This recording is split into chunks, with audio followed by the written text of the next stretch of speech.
You know what I really can't stand about dating at this big age of 39? Look, I'm grown. Like, I'm about to be 40 over the hill grown, right? Why are we still talking about virtue or body count like that matters? Like, I am dating a bunch of divorcees who cheated on their wife, who have multiple children by multiple partners, me included. That's no shade, but let's just illustrate facts. We got kids. They weren't the immaculate conception. Why are y'all acting brand new? We are sifting through the clearance rack of love looking for a partner, and you want to talk about virtue. She's got to be demure. She's got to be mindful. I'm not. I don't care. I got to act like I ain't been out here when I have. If y'all don't get the out of here, I'm not doing this. I can barely find the time to commit to a date, to agree to a location and show up looking like a presentable human being. If the stars align and put us in the same place, I'm supposed to hope that that statistical anomaly can reoccur enough times for me to justify sleeping with you when I already know that I want to. Do you know how long it's been? I'm sick of this shit. I gotta pretend I'm not a he's gonna think you're Sorry. The voices. Well, I'm glad you asked that, Queen. I could actually answer that question for you. See, the reason men still talk about virtue or body count is because age does not give you a pass on what men want. Don't get me wrong. I'm not saying that at your age you're supposed to have a near zero body count or virtue. What I'm saying is that men want women with low body counts and virtue, i.e., younger women. Not women who are 39, or more to the point, the men that you are attracted to are not attracted to women who are 39. Men who are in their mid to late 30s, early 40s that you women want younger women. Not to mention, you said yourself that you're dating a bunch of divorcees who cheated on their wives with multiple children. Guess what? That's your choice. This is why men always say choose better, i.e., you keep choosing the chads in your age. And you're absolutely right about sifting through the clearance rack looking for a partner at this age. Guess what? You're the one who's on the clearance rack, honey. You are a deep discount. Heck, you're 2 steps from being a Goodwill. I mean, that egg carton is super low, isn't it? For the life of me. Why is it that a divorced woman who admits to have multiple baby daddies believes that she is entitled to choose from the top picks, or doesn't want the men to judge her because they're just as bad as she is? That only begs the question, sweetie, then why are you judging them since you're both at the same level? All I gotta say, Queen, it's a good thing that you accept that you are out there riding the carousel and tasting all those different sausages and saying that there is no reason to complain about paying the price that comes with that. Deal with it, honey. Men sure have to. I mean, it's not easy to pleasure a woman when it's like throwing a hot dog down a hallway, now is it? Before we move on, I want to bring attention to the fact that 79% of my viewers are not subscribed to my channel. Come on, fam. You've seen my logo on other channels, and you're already here. Please hit that subscribe button and support the channel. It really helps out. Moving on. Hey loves, hope all is well. So glad that you guys enjoyed my video yesterday about thinking that women are unreasonable about asking guys to do the little things, right? The little things add so much dividend to your relationship. And men, flowers, a card here and there, little note, make her coffee, give her money for lunch. You would be surprised at these little gestures with a woman who would appreciate that, who is kind and meets your energy. Oh, dividends. Now, yes, if you're with a woman who's ungrateful, nothing can pacify her, nothing can satisfy her, it doesn't matter what the hell you do, it's not going to make a difference. But this is why it's really important to connect with the right people on your level and vibration to begin with. And that kind of brings me to this video about this whole saga about 50-50, should men split the check with women, blah, blah, blah, blah. So again, a lot of our problems would be non-problems if we just connected and vibed and decided to go into a relationship with people that were an even keel, right? If a man asks me out for lunch, dinner, whatever, and asks me to split the bill, I kindly say no problem. I give them the check, and then I get back to my place of residence and I say, so very nice to meet you, but I don't think that we've made a connection that I was hoping for. All the world owes me a living. Oh, Queen. This gorilla can honestly say that there was zero surprise on my part that you were going to demand a man pays for everything. You started off your entire video saying, me. Do this for me. Man, you can get so much further if you do the little things for women. You don't want just the little things. You want everything. He's got to pay the bill. He's got to provide you a lifestyle and do the little things. What else does he need to do for you, honey? rocking to sleep at night? And that is the problem with modern dating, especially with these 5 decades plus post-war queens with empty egg cartons. You have less to offer to men, but you demand more. I don't understand that. As women age, their demands go higher and higher, while their value goes lower and lower. Unfortunately, in their imaginations, they actually believe their value goes higher. I have to ask, what do you offer? What do you bring to the table? Off rip, a lower egg count. Okay, cool. Off rip, you're already setting your ways. Wonderful. Off rip, you're already demanding more. Those are 3 negatives. Where are the positives, ladies? Oh, let me guess. Experiences. Like if men cared about your experiences. Oh, my job. I have a job. Awesome. Men don't care, especially when we're trying to make them pay for everything. Oh, that you have a house. Awesome. Again, the only man who's interested in your house would be somebody who needs to live off of you, not the guy you're attracted to. Sweetie, the things that you're supposed to be offering a man to be able to demand all these things, you don't have them anymore. Starting off, I mean, what are you going to offer him? Smash roast beef, and that's almost as dry as beef jerky? See, I'm personally not going to go on a first date with a man who is so stingy that he won't even pay for my meal. I'm sorry. For me, it's bigger than being a womanist. It's bigger than me being able to pay for my own bloody sandwich. It's about generosity and kindness for me. And if I had asked him out on the date, I would have absolutely have paid because I asked him to join me, right? And I do that with my family and friends. Like, it's a matter of generosity and kindness, not so much the status quo and who should and who shouldn't. It's a matter of kindness. And if you can't even pay for half of my meal when you are trying to get to know me, you're trying to court me, you're trying to see where we're at, and you're not even generous enough to pay for my meal, you're probably not a man who's going to be generous during our relationship. And being that I'm a very generous person, I need to connect and vibe with someone who's not. I've been on the other side of that, and it doesn't end well. So it's not always just about, oh, women should do this, men should do that. For me, it's a matter of being kind, generous, because, you know, you men talk about you want to lead and you want me to submit, but you can't even buy me a sandwich. It's not going to end well, not going to fare well. So I'll leave you to it for somebody else who will make you pay 50% for their meal, not me. Have a great day, guys. Love and light. Cheers. Does not compute. Does not compute. Does not compute.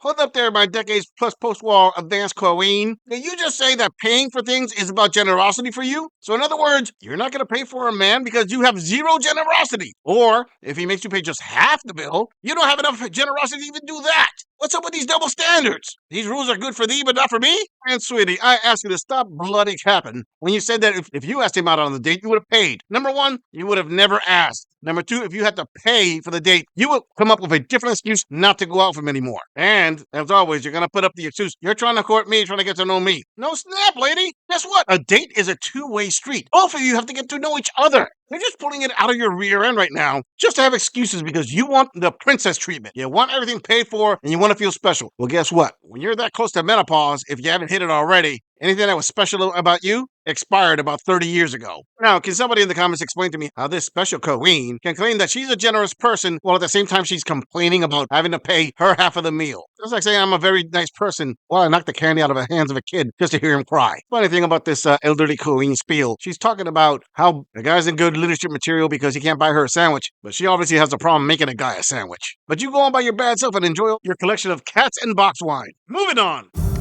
This is for all my single friends over 50. Why do you think it's so difficult to find companionship at our age? It's tough. I didn't think it was going to be this difficult to ever find someone just to share the simple pleasures of life. But man, it's crazy out there. Whether you use a dating app, I know meeting someone through another friend, that doesn't always end up too good when it doesn't work out. I don't know. Maybe we've got to figure this code out. Are we wanting too much? Are we expecting too much? I know that I'm not. I mean, at this time in our lives, most of us have our own dwellings, jobs. Obviously, we're supporting ourselves. We took all the filling out of the pie. So it should just be fun, companionship, laughter, and yet it's stupid how difficult it is. So if you break the code and you want to share it with me, I'd love to know what it is. Time is ticking. Not fair! You say that so often. Wonder what your basis for comparison is. Okay, time is ticking. No, Queen, the clock already rang. All right, here's the thing. No matter how many women her age say that they don't have high standards and whatnot, that's not true. They do have high standards. I'm sorry. It has been shown time and again, the older women get, the more they demand. And at the same time, the less they have to offer. Okay, even if this queen says that she's modest and she dates modestly, I promise you, she will not date a man who she considers is beneath her level. You see, queen, if you want to crack the code, it's real simple. Stop using a man's measurement of success as your own measurement of success. Do what men do. Date down, as you queens like to put it. Stop demanding high standards. Even your own standards are high. Why? Because you cannot offer a man anything that a younger woman cannot offer and more. More than likely, the men that this queen is attracted to can pull in younger women. Let me come at this from another angle. Postmenopause queens, let me put it this way. Out of the 100 men in your age category that are available for dating, the vast majority of them are divorced. They're not going to put up with a lot of games from you. That's number one. Number two, the most attractive of them can pull in younger women, so they'll be dating somebody younger than you. Number three, whatever's left over, you are competing with other women your age. And number four, there's a high likelihood you're already set in your ways. And number five, no matter how much you deny it, you still believe that you can pull in the same caliber of man at the age of 50 that you could when you were in your 20s, heck, even your 30s. It's not that complicated, queens. And it's also no secret that men your age probably just want to smash that roast beef. Maybe hang out here and there, not go on some extravagant vacation with you to hit the road with. But hey, why don't you join a travel forum? Maybe you'll find your co-pilot there. Moving on. When it comes down to men and relationships and marriage, it's very simple. It comes down really to two things. Men get into relationship or marriage for two reasons. The first reason being they should. And the second reason being they are head over heels in love because they found their dream girl. Now, what do I mean by they should? You know, it's time for them to settle down. It's more convenient for them to have someone. Maybe they've been dating someone for a very long time and like, oh, well, she stuck it out this long, may as well. The second one, they found their dream girl, they're head over heels in love. They happened upon this person, they weren't looking, and they are going to do everything in their power to make sure that this woman stays in their lives. And let's be clear, dream girls, the ones where their man is head over heels in love with them, and the man is going to be a provider in that relationship. Those aren't 50-50 guys. If he wants to go 50-50 with you, it's very simple. You're not his dream girl. He's not head over heels in love with you. He might like you. He might love the way you feel about him or the way that you make him feel about himself, but you're not the dream girl. And I know many couples. I know couples where found the dream girl. He would do anything in his power to keep her. And I know the couples where it's like, well, I oughta. And there's a palpable difference. Mama say that happiness is from magic rays of sunshine that come down when you're feeling blue.